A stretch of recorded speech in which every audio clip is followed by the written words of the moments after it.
A renewed fight over the future of the Redwood City salt ponds. Community groups pushing back over plans to build thousands of waterfront homes. Good evening. I'm Veronica Dela Cruz. And I'm Ken Bastida. KPIX 5's Kiet Do says that those development plans for the old Cargill salt ponds are back from the dead after the Trump administration gave them a boost.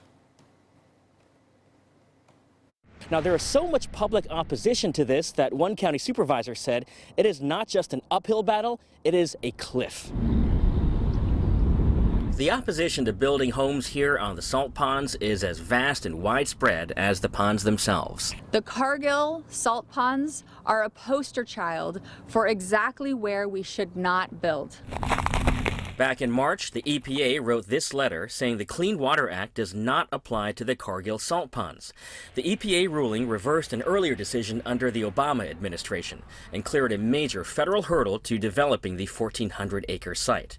But today, a regional coalition came together to release this statement signed by nearly 60 federal, state, county, and city officials and environmental groups saying, in part, Cargill salt and luxury home developer DMB have colluded with the Trump administration to weaken Clean Water Act protections for San Francisco Bay. They are again proposing to build on Bay salt ponds where massive public opposition stopped their 12,000 home project in 2012. It's ridiculous to come back and try again. David Lewis with Save the Bay says the Trump administration has helped breathe new life into a project that looked like it was dead in the water 7 years ago. The developers basically aligning themselves with the Trump administration's anti-environment agenda, and it's just not the area. Cargill and DMB must go through a gauntlet of government agencies to get the proper approvals, which San Mateo County Supervisor Dave Pine says is unlikely to happen. Is it fair to say then that we've got nothing to worry about when it comes to building here? Developers are persistent.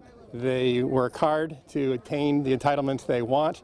So it's important for elected officials and community organizations to state now very clearly and strongly that this is not a site for development. Cargill has formed a venture called Reimagine Saltworks. Their attorney released a statement saying nothing has been proposed and that our intent is to engage in a broad community conversation about potential future uses of the property to meet many already present needs of this community.